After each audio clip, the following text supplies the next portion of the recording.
Jo perimetri.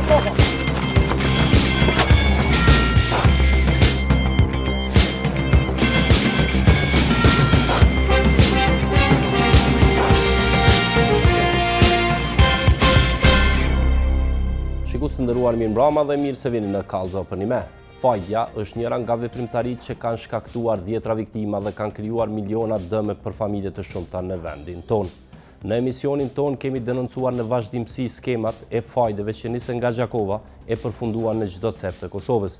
Kemi dëgjuar rrëfimet e njerëzve që kanë humbur shtëpit, bizneset e madje dhe rrëfimet të nënave, të cilat u janë vetvrarë fëmijët për shkak se ata ishin në fajde.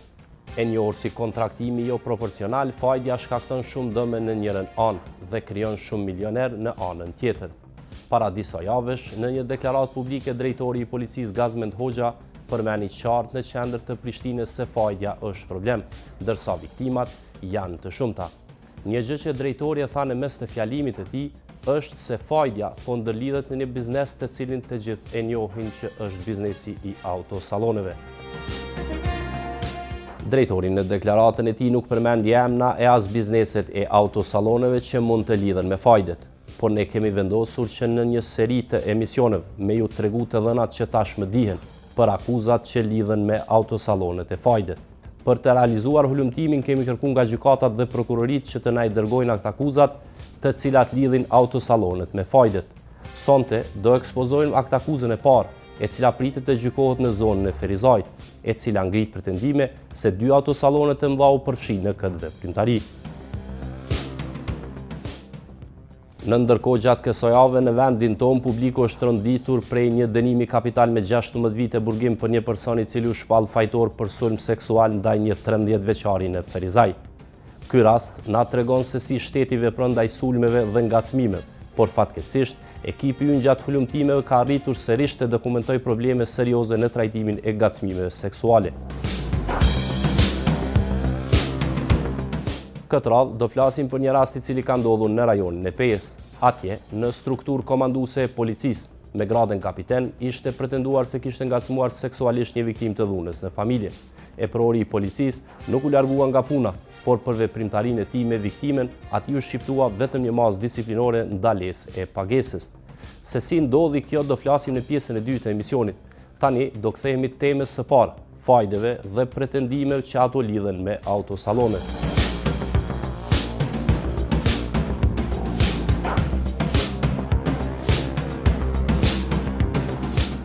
Akt akuzën e parë që e kemi pranuar është nga gjykata e Ferizajt. Aty përshkruhen veprimet që një viktimi kishte ndërmarrë për të realizuar para kesh, të cilat i duheshin për të paguar parat që i kishte marrë me fajde. Çka kishte ndodhur në fillim, viktima kishte 6 banesa, të cilat në disa transaksione u shndruan në para të cilat më pas u përdorën për të paguar fajden. Vlera totale e shitjes në atë kohë ishte mbi 200.000 euro.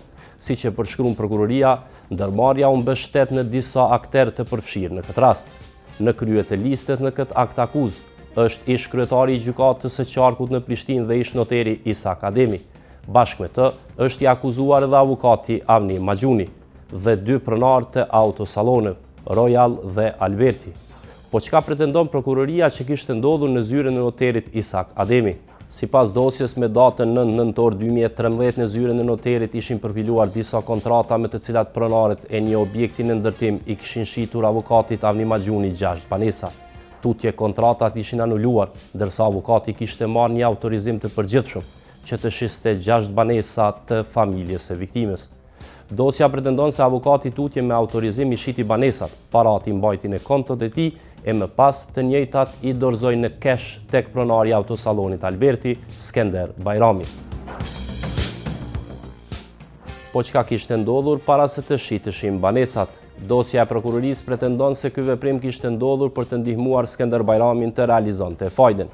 Sipas prokurorisë, pas shitjes së banesave, avukati Maxhuni parat i kishte dorëzuar tek Skender Bajrami, tek i cili viktima kishte marrë disa makina. Skender Bajrami përshkruhet në akt akuzë si pronari i autosalonit Alberti.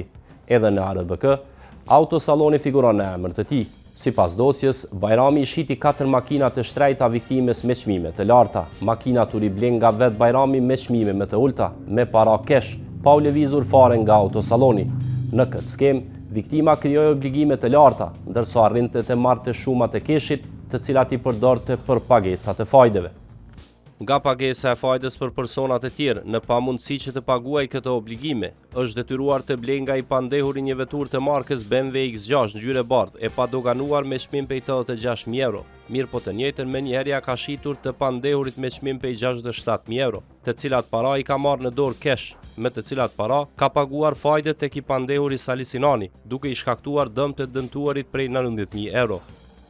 Edhe pika 2 e akt akuzës e ngarkon Bajramin për shitjen e blerjen të së njëjta veturë e madje në të njëjtën kohë duke dalluar vetëm çmimi.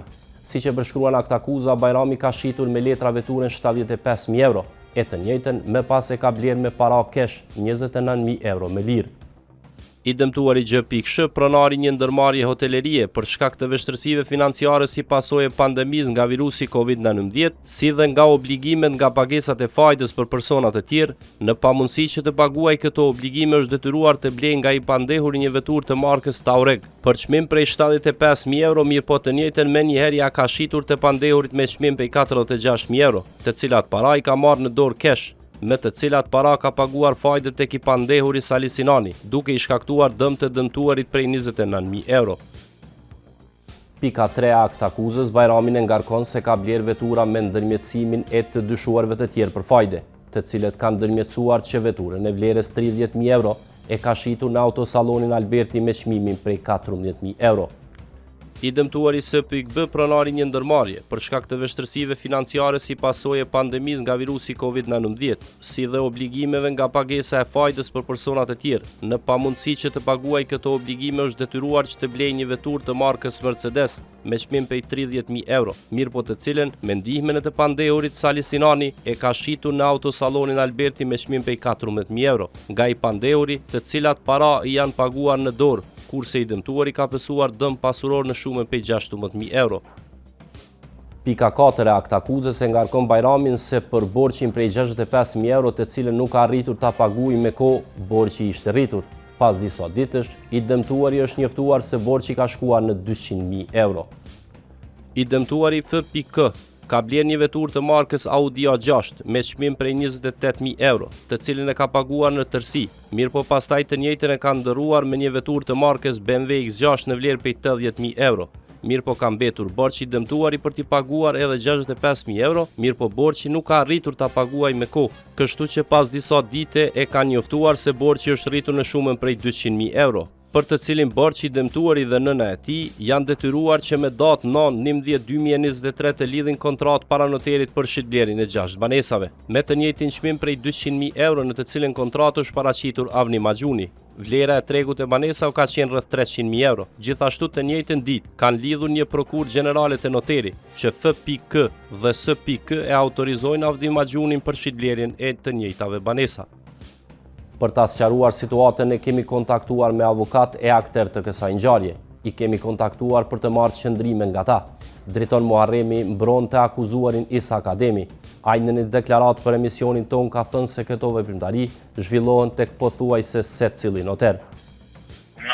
Alo, përshëndetje avokat.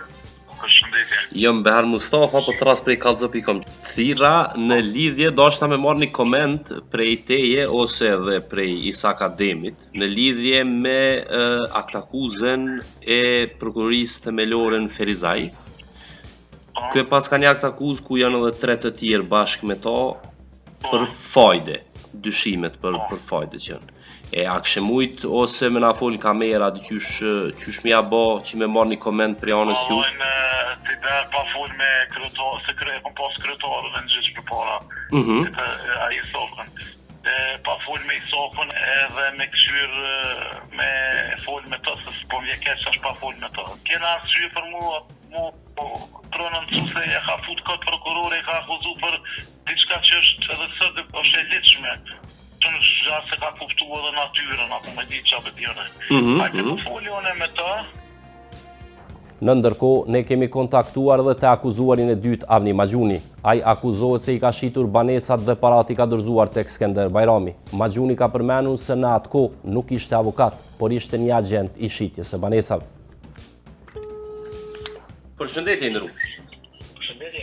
Jam Behar Mustafa, po thras prej kallxo.com.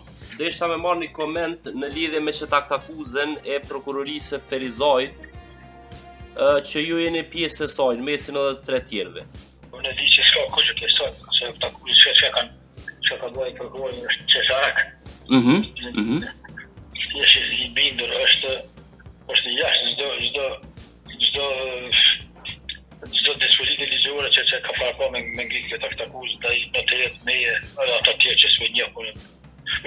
Por të dëmtuara që janë aty për ta komponuar kanë qenë shumë mirë njerëz mua, falënderuese gjithçka që ju kuptoj për çështje realizimit të shitjes së banesave edhe më në fund kur ka beso jam të rëndit. Edhe unë jam avokat në profesion, një kjo është për mu shqetësuve çka po ndodh sot në drejtësinë tonë, që me votish të shumë që ka të I nderuam këtu po thët se ju I keni bë kontratat njëri një autorizuar, mas ne e keni prish autorizimin, a është e vërtet?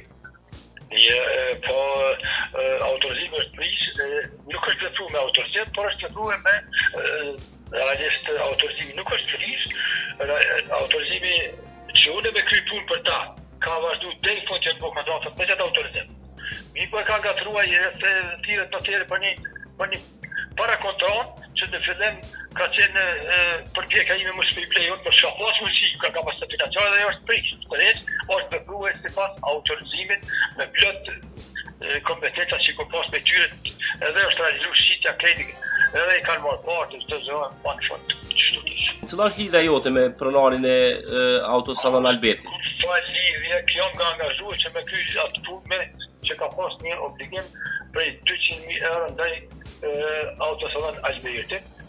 Ka thonë që aty ku marrë vetura, ju kam obligim në shumë 200.000 euro edhe për këtë shumë kam vendosur me të angazhuar që me ma po shitjen me e këtyre banesave edhe të gjatë boqe. Domthon, sa kanë mushita se s'ka interesu, po veç me çto gjatë banesa më krye obligimi.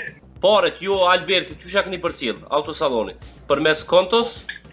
Jo, paret në dërzuar se në atë kohë pas agent çet për nuk kam punuar si ato që të vite po ne jam ka. Personi I tretë në këtë ngjarje është Skender Bajrami I autosalonit Alberti. Ai nuk është përgjigjur në telefon dhe në email, ndërsa avokati I tij Haxhi Dërguti, I cili për një kohë të gjatë ishte kryeprokurori I prokurorisë së apelit, na ka dhënë një deklaratë të shkurtër.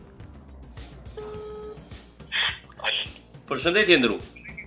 Përshëndetje. Jam Behar Mustafa po thras prej kallxo.com. E dashta me të kontaktu në lidhje me një klient tonin Skender Bajramin. Po, Skender Bajramin? Po, një aktakuz në Ferizaj që e ka për Ska më deklaruar aktakuzën a ke po?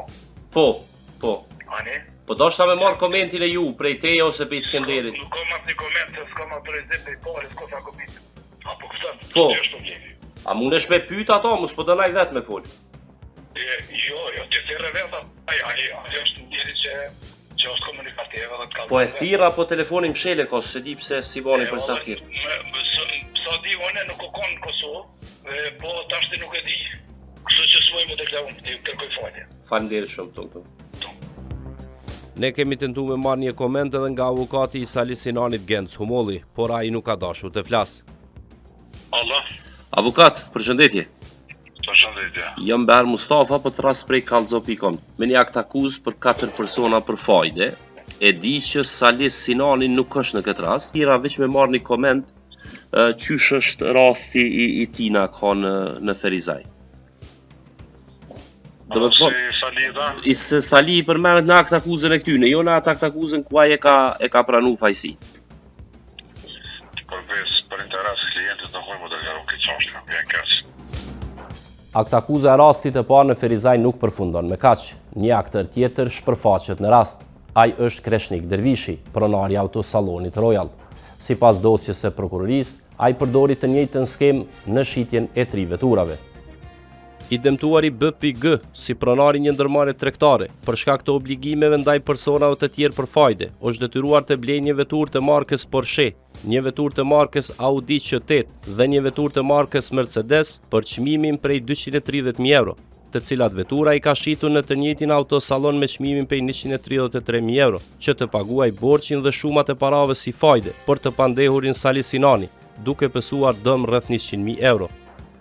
Në pikën e dytë të aktakuzës, Dervishi po ashtu akuzohet se ka shitur vetura me çmime të shtrejta me kontrata dhe është kthyer menjëherë e i ka blerë të njëjtat me para kesh me çmime më të ulta. I dëmtuari G.Sh si pronari një ndërmarrje për shkak të obligime ndaj personave të tjerë për fajtë është detyruar të blejë nga i pandehuri një veturë të markës BMW X6 me çmimin prej 50.000 euro, të cilën ja ka shitur menjëherë të pandehurit me çmimin prej 32.000 euro. Një veturë të markës BMW 7 të cilën e ka blerë me çmimin prej 49.000 euro dhe ja ka shitur me çmimin prej 28.000 euro. Një veturë të markës Audi A7 të cilën e ka blerë me çmimin prej 63.000 euro dhe ja ka shitur me çmimin prej 45.000 euro. Dhe një BMW Ni të cilën e ka blerë me çmimin prej 12.000 euro dhe ja ka shitur me çmimin prej 8.000 euro, duke pësuar dëm në shuma prej disa mijë euro. Në pikën e tretë të aktakuzës, Dervishin prokuroria e ngarkon se ka detyruar të dëmtuarin dhe nënën e tij që token prej 1 hektar të bardhë në një kontratë notariale tek një person tjetër me të cilin nuk ka pasur kurrfarë marrëveshje.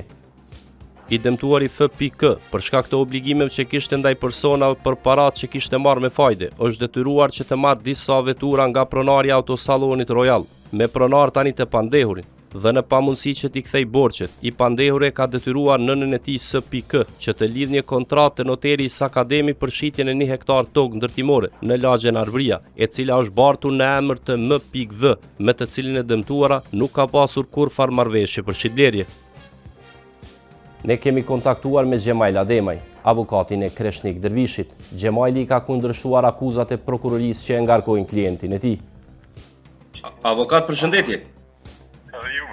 I nderuar, jam Behar Mustafa, jam gazetari kallxo.com. E thira në lidhje me një klient tonin Kreshnik Dervishi. Aktakuz për fajde në prokurorinë e Ferizaj.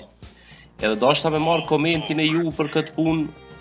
Komenti im për këtë punë është se klienti im, Kreshnik Dervishi fare s'ka të bëjë me atë punë. Janë dhënë disa dëshmi, disa njerëz pa kurrfarë dokumentimi dhe nuk ka dokumentime për çështjen e tina.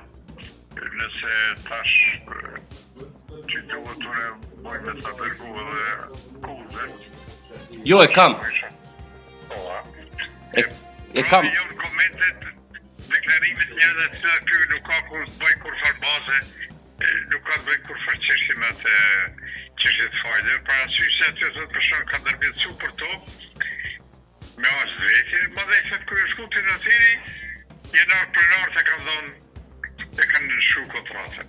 Ose aje tjetra ka marrë veturën, po asë dokument asë se nuk e ekziston që ka marrë veturë tjetë shtrajtë e ka kthyr më dhe. Në aktakuz, me siguri e ke po, thot që ky mrena ditës i kanë rrua ato vetura, veç i ka ble me kështu është marrë kontratë me blerje dhe mas e ka kthyr në kesh.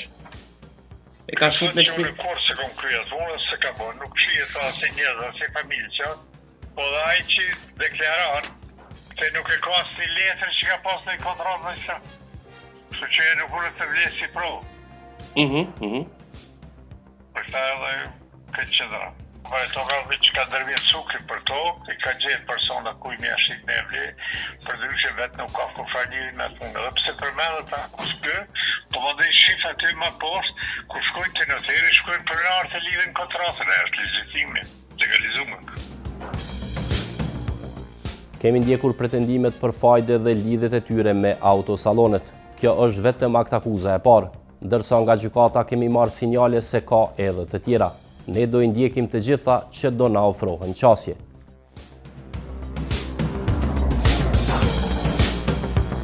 Si që paralajmëruam në fillim të emisionit, edhe këtë të diel do i kthehemi problemit të ngacmimeve seksuale. Gjatë kësaj jave, gjykata e Ferizajt ka shqiptuar një dënim të ashpër për një person të akuzuar për sulm seksual ndaj një të mituri. Blerim Sinani, një burr nga Ferizaj, u dënua me 16 vite burg, pasi u gjet fajtor për ngjarjen e vitit 2025. Aktakuza e prokurorisë përshkruan se me datën 7 maj 2025, i akuzuari ishte afruar pranë shkollës ku qëndronte i mituri, i kishte dhënë 1 ose 2 euro dhe më pas i kishte kërkuar të shkonin në një bodrum në Ferizaj. Aty viktima ishte sulmuar seksualisht.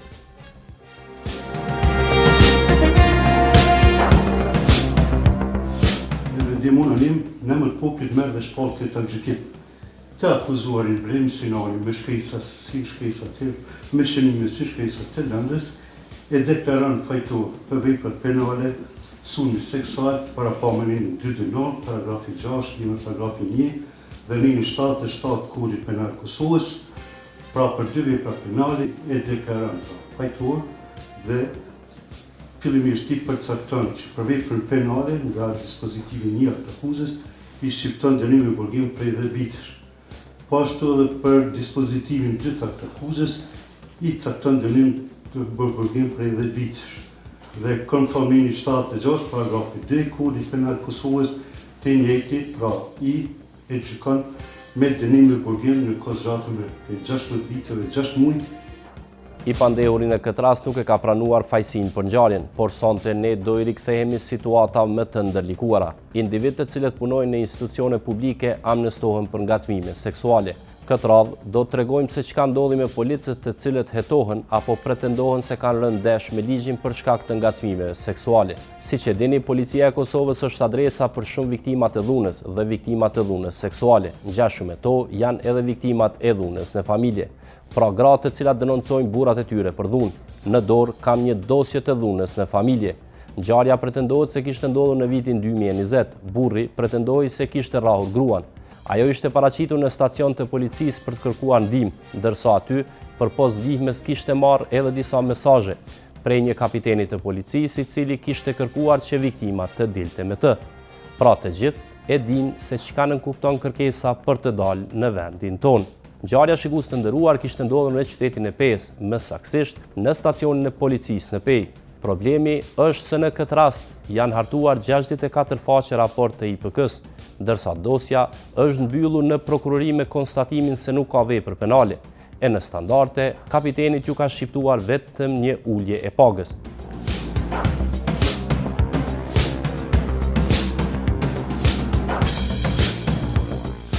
Historia e kësaj ngjarje sipas dosjes së Inspektoratit Policor të Kosovës ka nisur me datën 5 gusht 2020. Viktima kishte telefonuar policinë dhe kishte denoncuar dhunën në familje. Sipas procedura, policia i përgjigjet thirrjes, shkon në shtëpinë e viktimës, e arreston burrin dhe e dërgon në burg. Rrethanat përkatësohen atë natë. Njëri nga fëmijët e çiftit sëmurët dhe duhet të dërgohet në spital për tretman mjekësor. Gruaja obligohet që për shkak të nevojës për ndihmë t'i bie pishman dhe të kërkoj sërish që burri të jetë i lirë. Në dosjen e IPK-s shkruhet qartë, gruaja e gjendur para kësaj situate, mëngjesin e ditës vijuese shkon në policinë e Pejës dhe kërkon ta tërheqë deklaratën për dhunë ndaj burrit të saj. Gruaja në hyrje të stacionit policor takon një zyrtar policor, i cili i kishte thënë se po të dërgon të një shef i policisë dhe e kishte dërguar të një kapiten. Siç përshkruhet në dosjen e IPK-s, kapiteni e kishte pritur gruan të cilën i kishte thënë se atë natë nuk mund t'i ndihmoj. Takimi ishte mbyllur me premtimin se diçka mund të ndodhte të nesërmen. Kur mëngjesi kishte zbardhur, kapiteni, siç përshkruhet në dosjen e IPK-s, e kishte thirrur ankusën disa herë në telefon. Në telefon i kishte thënë që të shkonte në stacionin policor në Pejë dhe ankusja kështu kishte bërë. Në një intervistë që viktima e kishte dhënë në polici, ajo kishte sqaruar qartë që në hyrje të stacionit po e priste kapiteni me një mesazh të qartë. Unë kam një kush për ta nxjerr burrin nga ndalimi. E nxjerr atë nga ndalimi me kushtin që ti pranon të kesh marrëdhënie seksuale me mua. Pas këtij mesazhi, viktima pretendoi se kishte pasur një telefonate cila ishte regjistruar dhe ishte pjesë e provave. Aty ishte përmendur borxhi dhe premtimet se borxhi do të kthehej. Sipas dosjes, kapiteni kishte filluar t'i shkruante edhe mesazhet e tjera, duke i thënë se burri del për 10 minuta dhe ankusja ja kthen se nuk i mbetet borxh, ka me kthy borxhin.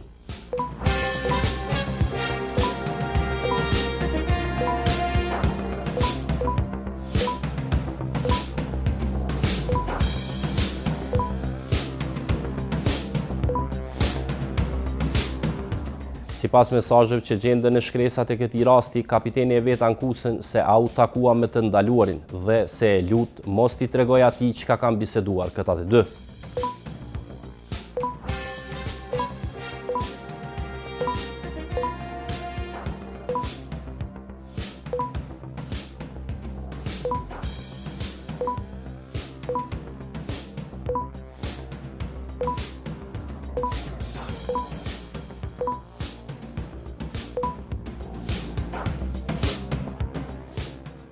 Bisedat ditëve në vijim vazhdon kur kapiteni i kërkon ankuses dërgimin e fotografive dhe duke i thënë fjalë se e kishe zërin shumë të mirë, e fjalë të tjera joshse.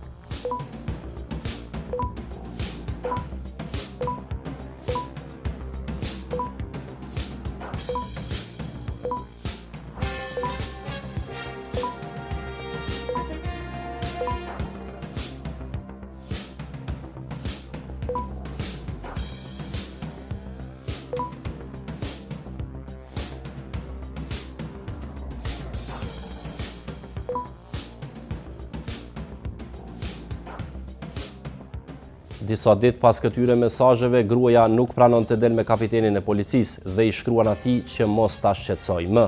Kapiteni pajtohet me kërkesën e gruas, mirë po e njëjta shkon dhe e denoncon rastin në polici.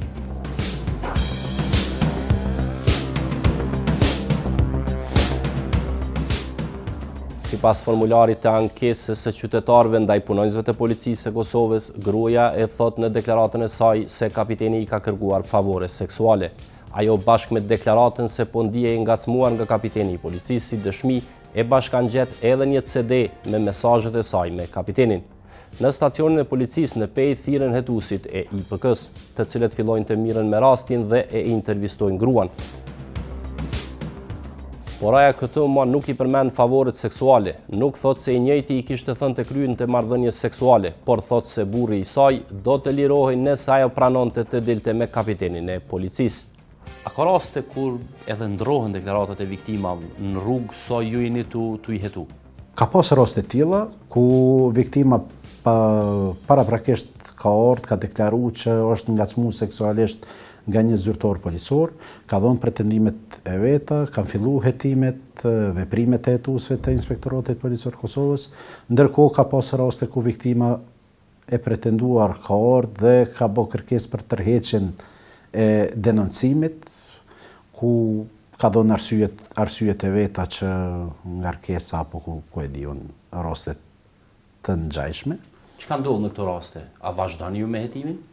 Na vazhdojmë me hetimin nëse mund të argumentojmë një gjë të tillë edhe përkundër faktit që viktima bën tërheqje të denoncimit, po janë raste të rralla ku ke mujt me argumentu edhe pas tërheqjes denoncimit nga ana e viktimës. Inspektorati Policor i Kosovës ka pranuar një denoncim për ngacmim seksual.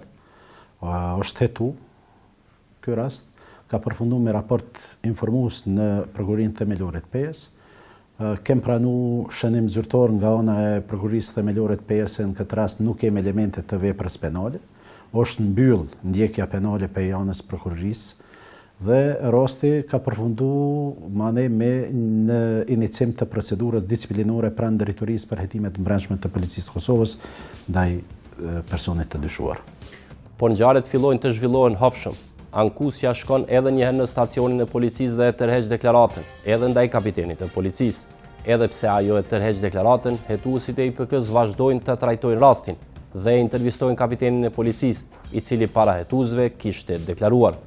Kapiteni ka deklaruar se nuk i kam premtuar ankusës se do të ndikonte që burri i saj do të lirohej më herët. Sa i përket thirrjeve të bëra dhe se e kishte përmendur kushtin, kapiteni deklaron se kur e kishte përmendur kushtin, ai e ka përmendur fjalën kusht se i njëjti ka pasur informata se ankusja njeh disa vajza të cilët kryen marrëdhënie seksuale në këmbim të parave, dhe se ankusja i kishte thënë se do jepte informata rreth disa personave që janë në kërkim nga policia.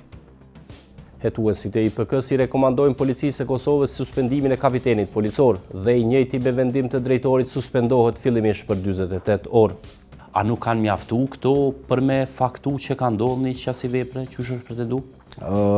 Nuk mund të flas për vendimin e prokurorisë.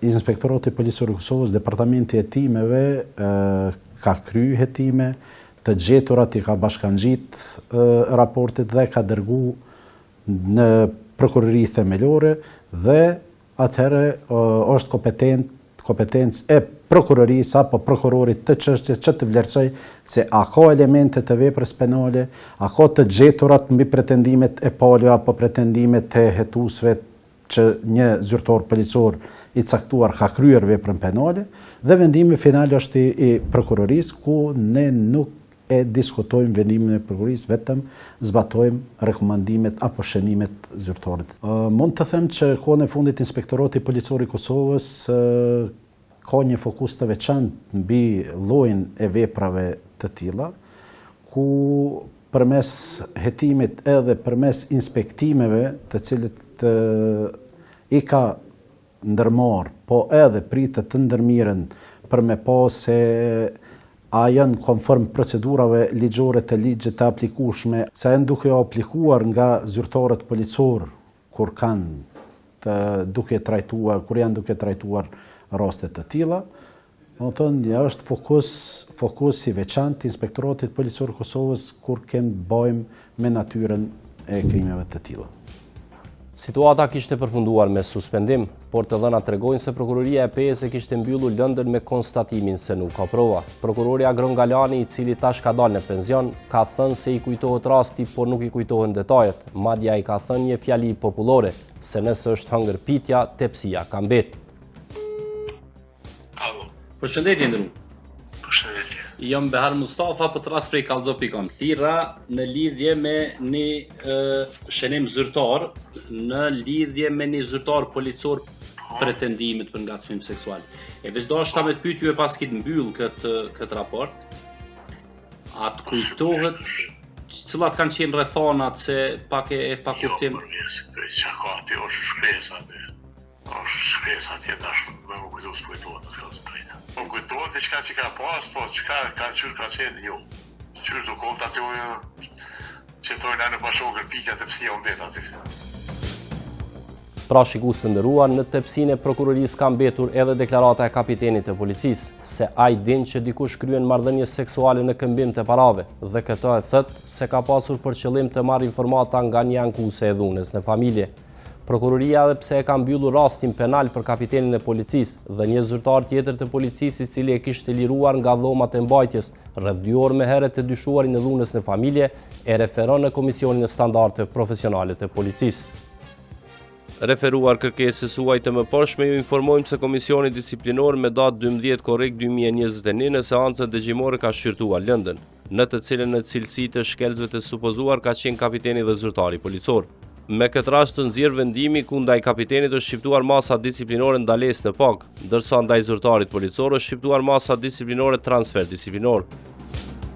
Ne nuk kemi mjaftuar me këtë përgjigje dhe kemi kërkuar edhe një herë nga policia që t'i intervistojmë përgjegjësit e saj, lidhur me natyrën e këtyre dënimeve e posaçërisht lidhur me veprat e pretenduara të ngacmimeve seksuale nga zyrtarët policor, por nuk kemi marrë përgjigje. Kemi kërkuar edhe nëpërmjet telefonit, por Akrem Raci ka thënë se po pret leje nga eprorët e policisë për të prononcuar lidhur me këto pretendime. Përshëndetje nderuar. Jam Behar Mustafa, po të ras prej Kallxopikon. Ta jena aty e trajtuani temën rreth këtyre ngacmimeve seksuale dhe mënyrës së dënimeve që këta ose shqiptimit masave që këta marrin prej komisionit. E sot e qova një kërkesë prap, besoj ta përcjellin ndërkohë zyra për informim.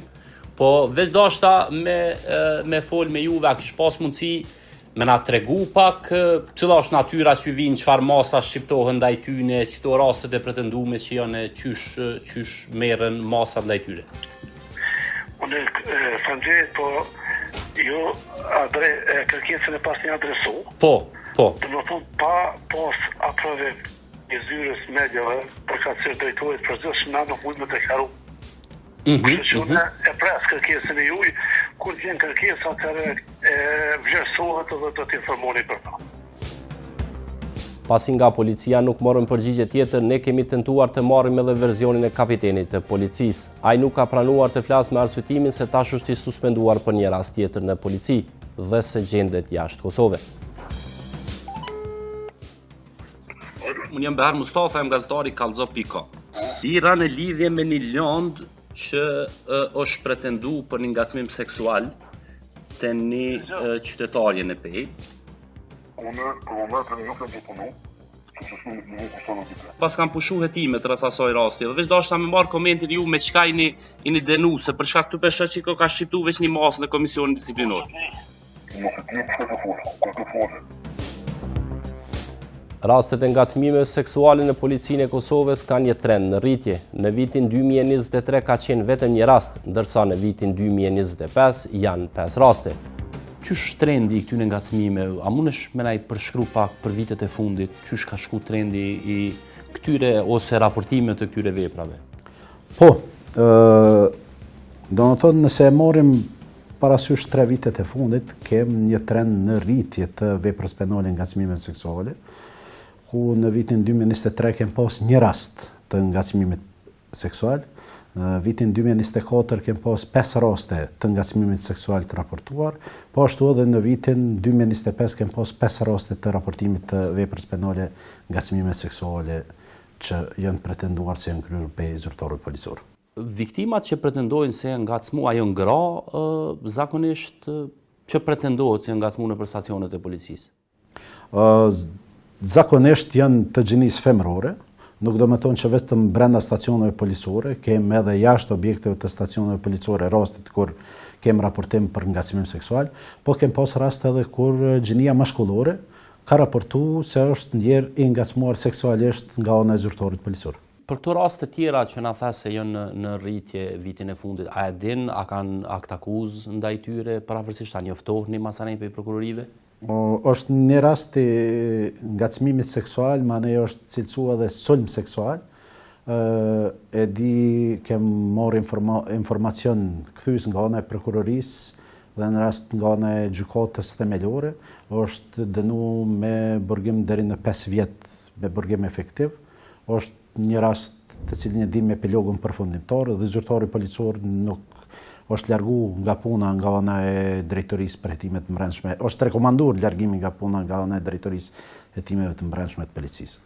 Do të thonë, masi që t'i bëhet akt akuza, vazhdoni me rekomandim apo e pritni përfundimin e rastit? Jo, inspektorati policor heton. Ngrit kallëzim penal në prokurori themelore përkatëse, ku dyshohet që është vendi kryerjes veprës penale. Ndërkohë, në qoftë se ngritet akt akuza ose në qoftë se është rast i cili është i ndishëm, atëherë para nuk pritet ngritja akt akuzës, bëhet inicimi i procedurës disciplinore. Në qoftë se është rast i cili nuk është në domenin e Inspektoratit Policor të Kosovës, tetohet për shkelje disciplinore, referohet në drejtorinë e hetimeve të brendshme të policisë dhe ata vazhdojnë me hetimin administrativ apo hetimin disciplinor.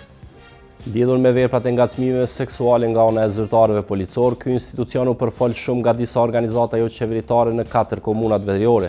Pretendimet, siç i dini, ishin se gratë atje ngacmohen nga zyrtarët policor. Në IPK thonë se kanë zhvilluar hetime, por nuk kanë gjetur raste të ngacmimeve seksuale në zonën e veriut të vendit në këto vitet e fundit. Kur na tha pare që përveç ngacmimeve seksuale që ndodhin brenda stacionit policisë, ka edhe ato ngacmime që ndodhin tjera jashtë, po që janë prej zyrtarëve policor. Kohë gjatë është folë shumë edhe rasti i veriut, edhe rastet e tjera. Çfarë pretendime ka për çdo ngacmime tjera? Po, ka pas pretendime nga disa OJQ të cilat veprojnë në pjesën veriore të Mitrovicës. Inspektorati Policor i Kosovës i ka marrë me seriozitet këto pretendime këtyre organizatave dhe qytetarëve tjerë. Ka bë hetime preliminare dhe hetime tjera lidhur me këto pretendime dhe nuk ka rezultu pretendimi i tillë prej qytetarëve apo organizata jo qeveritare, të cilët zyrtarët policor të cilët janë të angazhuar në pjesën veriore të Mitrovicës, kanë kryer apo kanë pretenduar të kryejnë veprën penale ngacmimit seksual. Domethënë nuk kem të gjetura për pretendimet e tilla të qytetarëve apo të organizatave të cilët kanë raportuar një dukuri të tillë. Shikues të nderuar, ky ishte një rast tjetër i denoncimit për pretendimet për ngacmime seksuale nga zyrtarët e institucioneve. Tani, po ju lëm me një reportazh të përgatitur nga kolegët tanë të cilët kanë ndjekur ekipet e KEC në zhurmimin e vjedhjeve të energjisë elektrike. Keshpërdorimi e energjisë elektrike vazhdon të mbetet një nga faktorë që ndikon drejt për drejt në rritjen e kostos së saj, pasi dëmet financiare të shkaktuara nga vjedhjet përkthehen në miliona euro që në fund shpërndahen tek të gjithë konsumatorët.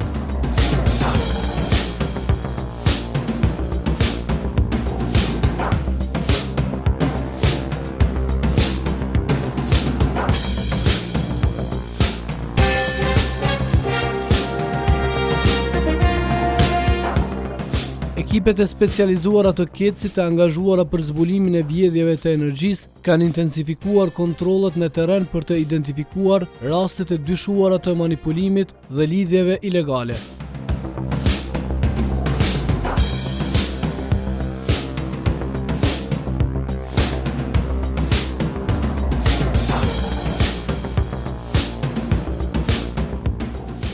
Përmes sistemit elektronik të monitorimit të konsumit, KEC analizon të dhënat e shpenzimit dhe identifikon devijimet që mund të sinjalizojnë keqpërdorim në zonat të caktuara.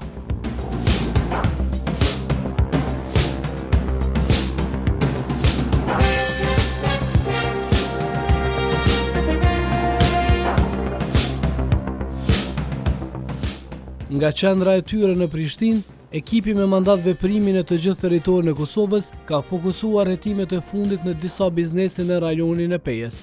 Të shoqëruar nga njësitë speciale të policisë së Kosovës, hetuesit e energjisë ndërmorën një aksion e orët e hershme të mëngjesit pas pranimit të informacioneve për dyshime se një pjesë e energjisë e konsumuar në një objekt afaris nuk po faturohej.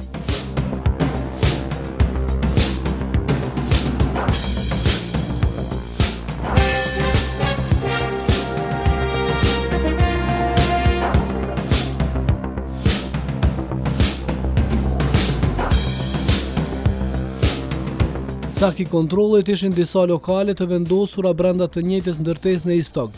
Sipas informacioneve, të dhënat paraprake tregonin mospërputhje mes konsumit real dhe energjisë së regjistruar për faturim.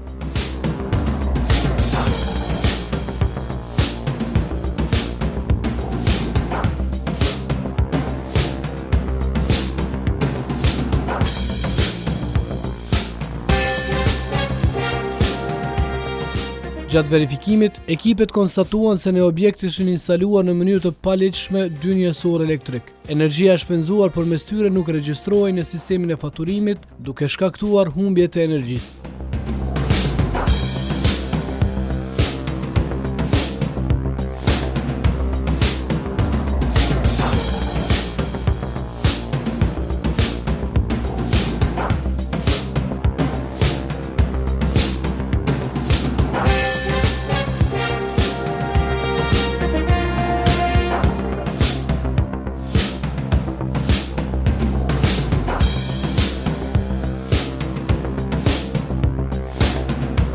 Meq në objekt ka disa biznese me pronar të ndryshëm, ata që hasen njoftohen me situatën dhe veprimet që do të ndërmerren në vazhdim. Janë dy njësor pa lajmëruar atje poshtë. Ata që janë në rregull janë ndërprej, po qyrim tash çka ka met me rrym peq aty në njësorve që janë me pa regjistruar. Jo poshtë janë, po tash na duhet komplet objekti me qysh ka met me rrym.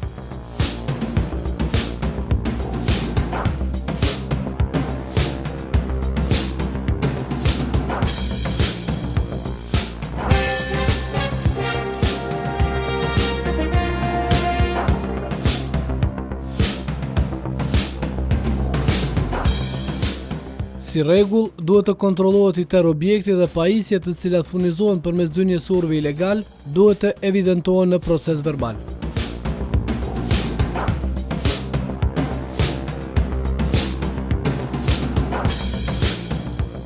Njësorët janë poshtë dy, i lokalit edhe i shtëpisë, nuk po di jashtë i shtëpisë. I kena nol dyt. Po që tash të rrym për momentin ka qëtë. Na duhet me qyrë tash komplet pajisje, që janë me rrym, na duhet me bo një proces verbal.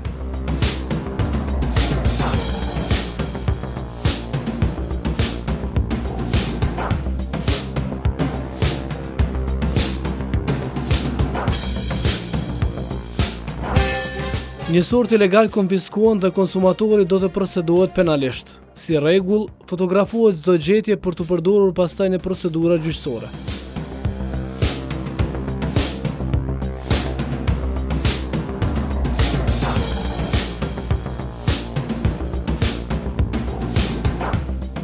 Te konsumatori, gjatë kontrolës, kemi vret që ka vendos dy njësor ilegal, ku e ka dhe njësorin aktiv, e kemi shkysh njësorin aktiv, kanë mbet dy njësor ilegal me energji elektrike, të cilët kanë furnizuar një pjesë lokalit edhe një pjesë banimit. Gjatë procesit e kemi shkysh ata njësor dhe kemi marrë për dërgim në kalibrim për verifikim njësorve.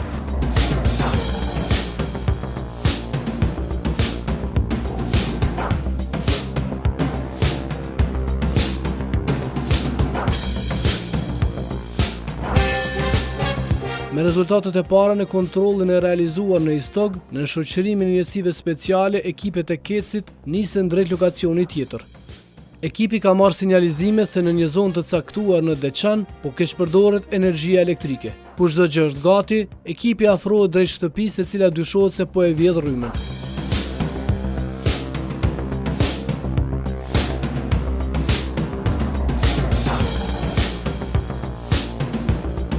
Njësori elektrik i konsumatorit për shkak të borxhit është ndarur nga distanca, por ai vazhdon të ketë rrymë. Në minutat e parë, ekipi special vërteton dyshimet.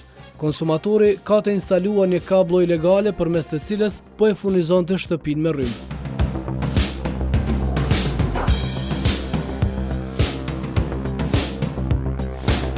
Konsumatori në fjalë është shtëpi, njësorin e ka të vendosur smart të majës të shtyllës, është i shkyqur përbashkë nga distanca, mirë po ka bërë kyqje ilegale jashtë pikës mace me një kabël tjetër, e cila furnizon shtëpinë në mënyrë ilegale, kështu që energjia elektrike keq përdoret, ose për ndryshe vidhe.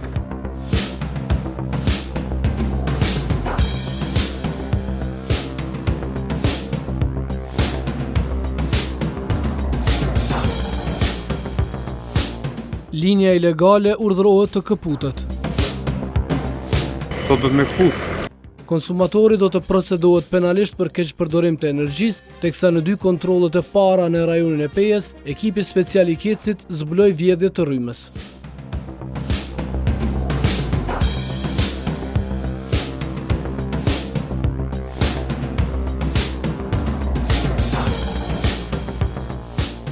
Brenda vitit 2025, hiç më pak se 61 biznese e konsumator privat janë denoncuar në prokurori për vjedhje të rrymës. Ky veprim i kundërligjshëm në vazhdimsi shkakton pasoja të përgjithshme për të gjithë qytetarët e vendit.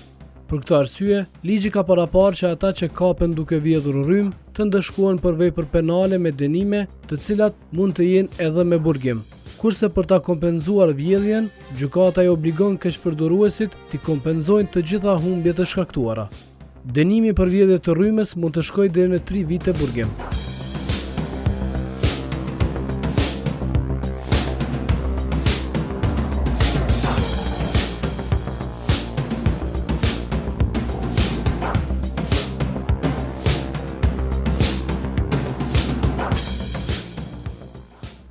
Shikues të nderuar, ne kaq kishim për sonte. Ju vazhdoni të na shkruani në kallzo.com dhe deri në emisionin e radhës, mirëmbëjtje.